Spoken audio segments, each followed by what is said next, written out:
Ya, Assalamualaikum warahmatullahi wabarakatuh. Selamat sore, Kang. Waalaikumsalam warahmatullahi wabarakatuh. Selamat sore. Ya, Baraya Nyemah, pada sore ini saya berkesempatan nyemah ke Kang ARD, Asep Rohman Dimyati, Sarjana Hukum, Magister Hukum.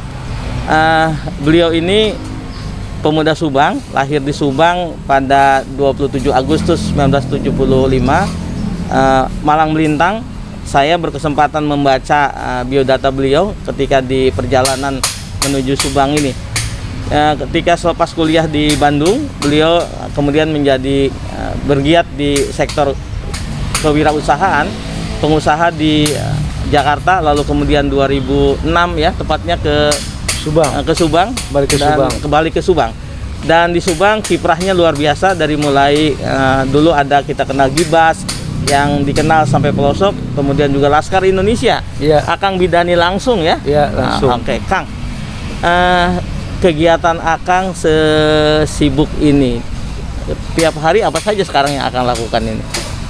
Ya, mengisi dari semua kekosongan waktu itu dengan kegiatan-kegiatan positif. Iya. Dari menjalankan usaha-usaha saya dari beberapa bidang, karena saya melakoni beberapa usaha yang memang satu hari itu menyita waktu full. Satu itu. Kedua, saya kebetulan diberi kepercayaan oleh masyarakat Kabupaten Subang untuk menjadi pimpinan Komite Olahraga Nasional Kabupaten Subang. KONI Subang ya. KONI Subang sudah 1 tahun sampai saat ini 1 tahun 2 bulan mungkin tepatnya.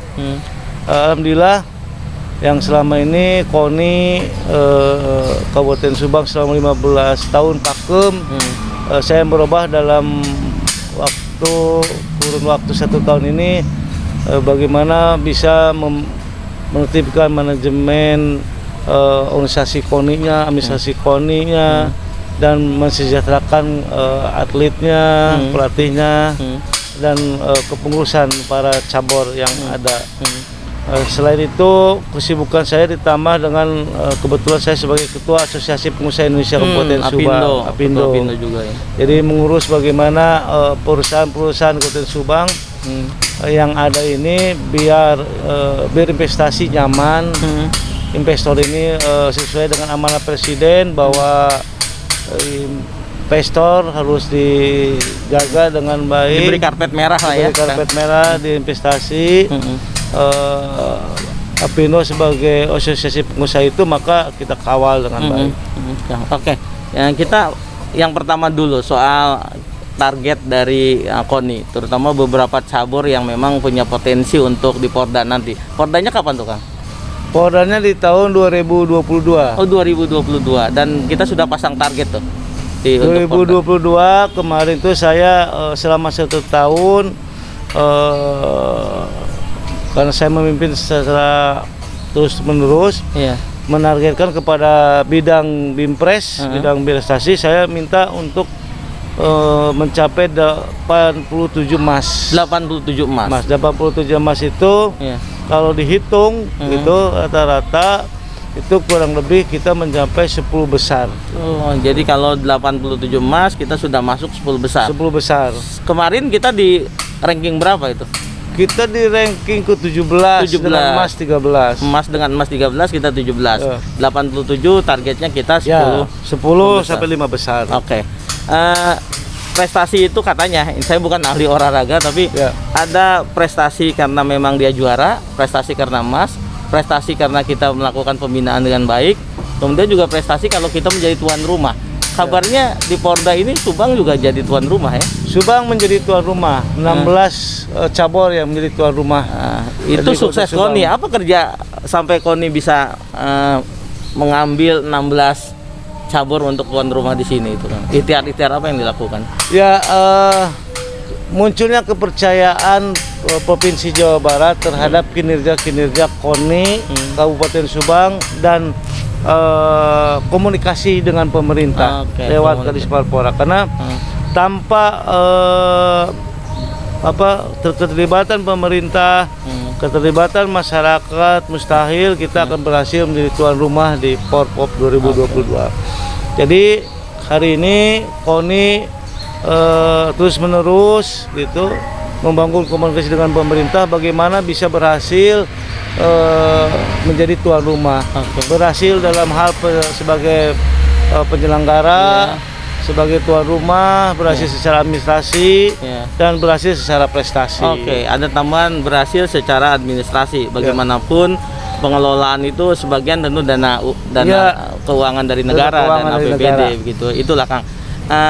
Sejak saya memang menyimak meskipun di Padang sehari-hari saya menyimak apa yang dilakukan oleh Akang.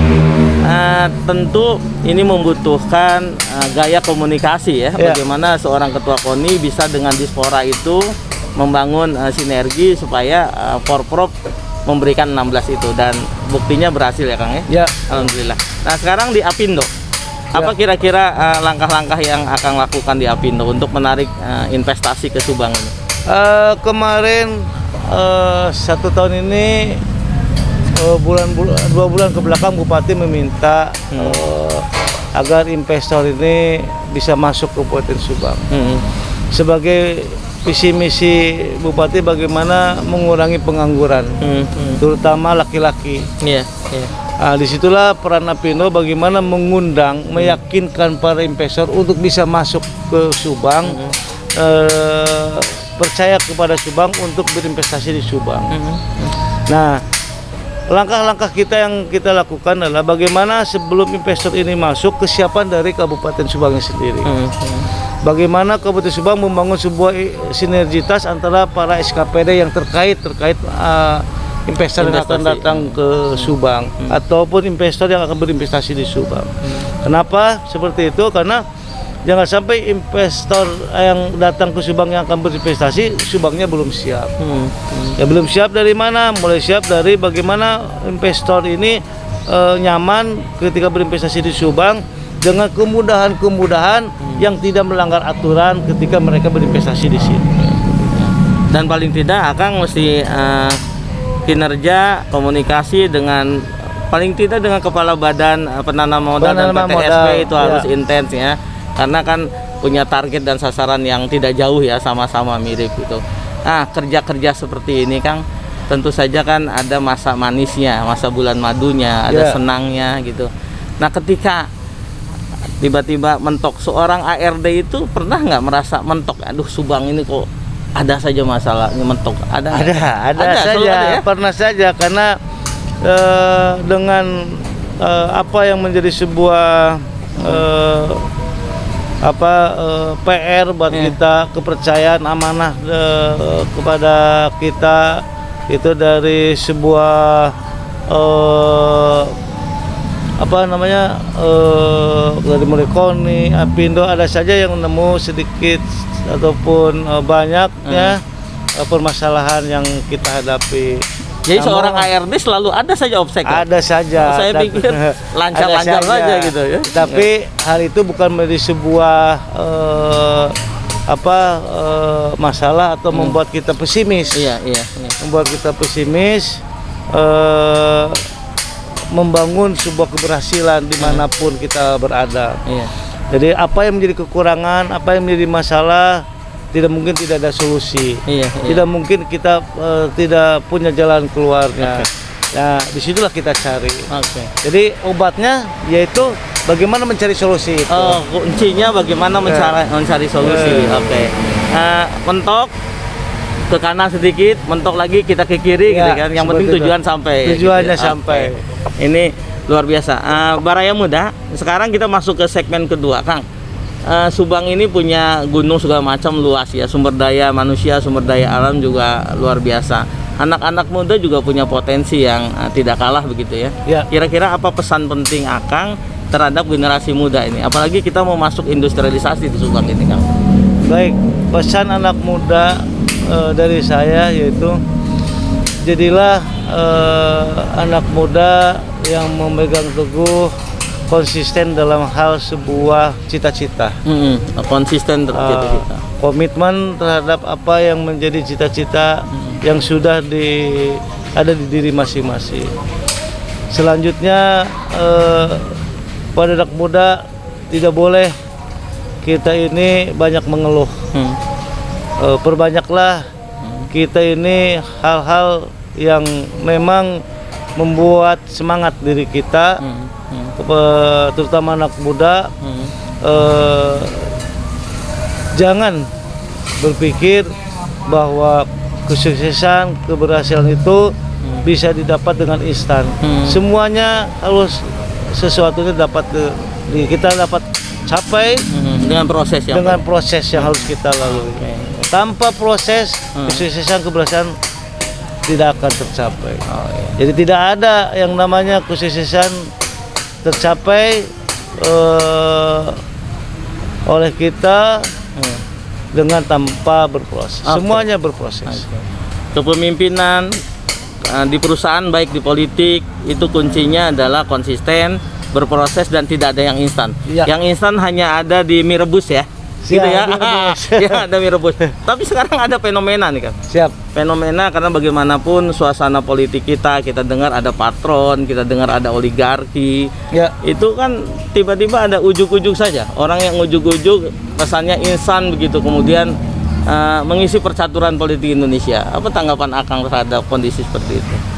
Ya, ketika sesuatu itu seseorang mendapat tanpa proses, intinya kan bisa saja itu tercapai, bisa saja itu tercapai, tetapi matangnya dipaksakan seperti itu. Kan berbeda ketika kita ada sebuah mangga yang matang di pohon dengan mangga yang kita simpan di karbit, berbeda rasanya. Berbeda rasanya. Seperti itu. Ya, sama saja dengan sesuatu yang kata orang berpolitik gitu, tanpa berproses, ya sah-sah saja semua juga. Tetapi sesuatunya itu berbeda. Kematangan dalam berpolitik kan berbeda, kedewasaan dalam berpolitik berbeda. Gitu. Itu yang akan yang saya tahu, yang saya rasakan selama menjadi orang politik seperti itu. Nah, kalau melihat kondisi seperti ini, Kang, anak-anak muda diharapkan ikut di partai politik, ikut di dunia usaha, atau di passion mereka masing-masing. Tapi kemudian realitas politik kita ada oligarki misalnya. Apa pesan yang akan harus sampaikan ke anak muda ketika ia mentok melihatlah bagaimana kami harus berpolitik, Kang ARD? Kalau di politik itu kan masih ada oligarki, ketua umum lah, seperti politisi pusat pengamat politik pusat bilang. Apa pesannya supaya mereka tidak pesimis gitu? Ya, kalau yang terjadi politik di sekarang ini di negara kita ini, tadi apa yang disebutkan Pak Otong, bahwa semuanya memang agak berbeda dengan yang sekarang. Oligarki terlalu kental, gitu. Pesan anak muda ketika berpolitik, ya berpolitik kan tidak harus masuk partai. Berbeda antara berpolitik dengan berpartai. Saya baru tahu itu. Walaupun memang kadang-kadang di teori juga ini berpolitik, ini berpartai. Kita sehari-hari memang berpolitik kan. Sehari-hari kita berpolitik. Tapi belum tentu berpartai. Belum partai. Maka kita berbeda. Ketika kita berpartai, berpolitik bukan harus masuk partai. Gitu, bukan harus masuk partai. Berpolitik apapun apa yang kita lakukan setiap hari semuanya berpolitik. Sedang berpolitik. Karena politik itu seni untuk mempengaruhi orang. Kita pelajari itu di hukum politik. Tapi yang saya pesan kepada anak muda, ketika masih muda janganlah berpolitik praktis dan pragmatis. Rasa idealis sebagai anak muda harus tetap ditanamkan. Gitu. Bagaimana anak muda ini punya pola pikir yang sangat masih panjang. Betul. Membangun sebuah negara, membangun sebuah daerah dan bangsa dengan tidak menjual harga diri sebagai anak muda, atau tidak hanya berpikir bahwa hari ini saya ikut-ikutan dengan orang-orang yang berpemimpin gaya kepemimpinan oligarki. Tinggalkan itu, jadilah jati diri. Anak muda yang punya politisi yang menjadi politik, yang punya rasa jati diri sebagai anak muda. Kang ARD ini tidak juga disebut milenial karena lahir tahun 75, tapi tidak juga post kolonial seperti saya yang lahir tahun 69. Tetapi pesan yang disampaikan beliau terakhir tadi itu, saya seringkali membaca kalimat-kalimat yang mengatakan begini, Kang. Kemewahan yang paling dinikmati oleh anak muda yang terakhir adalah idealisme. Ya. Itu kemewahan yang memang harus dinikmati oleh anak muda. Baraya muda, pada segmen terakhir tentu saya ingin menyampaikan 3 hal. Yang pertama, Kang, soal Akang sekarang berpolitik atau sedang berpartai atau dua-duanya? Saya berpolitik. Sedang berpolitik. Sedang tetap. berpolitik. Iya. Tapi belum berpartai. Sekarang belum berpartai. Belum berpartai. Seorang ketua umum DPD Partai Amanat Nasional 2 periode mengatakan bahwa beliau sekarang tidak sedang berpartai tapi terus akan berpolitik. Terus akan berpolitik. Nah, kecewa? Tidak kecewa. Tidak kecewa karena janganlah kita segala sesuatunya itu yang tidak sesuai dengan harapan kita menjadi kecewa. Lantas kecewa jangan. Lantas kecewa jangan karena Tuhan atau Allah memberikan jalan yang terbaik buat kita. Kita harus ke sana. Jadi ketika ada sesuatu yang memang tidak sesuai dengan keinginan kita, bukan berarti tidak baik buat kita. Ketika Allah memberikan hal seperti itu, bahwa Allah memberikan yang terbaik buat kita. Kita harus husnudon kepada Allah Subhanahu wa taala. Prasangkamu adalah takdirmu. Ya. Nah, itu salah satu hadis qudsi mungkin ya. Betul. Saya bukan kiai tapi kira-kira itu. Luar biasa, Kang. Ini pertanyaan wajib. Akang terbentuk, ayah juga Pak Dimyati itu pengusaha, kemudian Akang juga berawat dari pengusaha. Kira-kira kalau menyebut idola yang memberikan motivasi kepemimpinan yang cocok menurut Akang dan sampai langkah-langkah Akang itu terpengaruhi itu mentor siapa itu yang menjadi idolanya? Saya Umar bin Khattab sama Nabi Muhammad SAW. Subhanallah. Jadi Umar bin Khattab, mengapa yang dipilih itu, Kang? Dia khalifah yang sangat berani, tegas, dan sayang pada rakyat. Subhanallah. Jadi kuncinya adalah pemimpin itu berani, tegas, dan dia penyayang. Oke. Terima kasih, Kang. Ini keren, luar biasa. Sahabat Baraya, Kang Asep ini dulu pernah maju bersama-sama dengan Kang Agus dan kemudian tagline-nya adalah Kasep. Dan memang cocok. Saya sengaja sampai biasa pakai topi karena menutup rambut yang panjang. Saya bercukur dulu untuk menghadap Kang Asep. Jadi paling tidak kalau saya nilainya 60, beliau 90, paling tidak sekarang saya 76 lah dengan potong rambut ini. Saya potong rambut di tempat anak muda, Kang. Anak muda orang Tambak Dahan, umurnya 26, sudah punya 4 outlet, sekarang mau buka di Karawang. Keren. Itu. Jadi ini ingin terima kasih Akang waktunya. Sama-sama. Saya berada di Palet, kafe, sebuah tempat yang memang ownernya Kang Asep, berada di pusat kota Subang. Jadi bisa singgah di sini. Ini di Oto Iskandar berapa, Kang? Di Oto Iskandar di Nata nomor 287. Oke, nuhun salam buat Ibu sama putra putrinya. Beliau 5 dikaruniai 5 anak. Nuhun Baraya semua sukses. Ada 3 hal sebelum saya tutup. Yang pertama, Kang Asep memberikan catatan penting yang harus kita garis bawahi. Pertama, bahwa tidak mudah menyerah. Ketika ada persoalan itu jangan lantas menyerah, tapi cari solusinya. Kata kuncinya adalah mencari solusi. Kemudian yang kedua, yang Kang Asep tekankan berulang-ulang kepada anak muda, teruslah berusaha, bergiat, tidak ada yang instan. Semuanya butuh proses yang panjang. Dan yang ketiga, catatan beliau, ini yang terpenting, bahwa prasangkamu adalah takdirmu. Ketika kita berprasangka baik kepada Allah, maka yakinlah itu menjadi takdir kita semua. Terima kasih. Assalamualaikum warahmatullahi wabarakatuh. Dan Waalaikumsalam warahmatullahi wabarakatuh. Sampurasun. Lampes. Kang.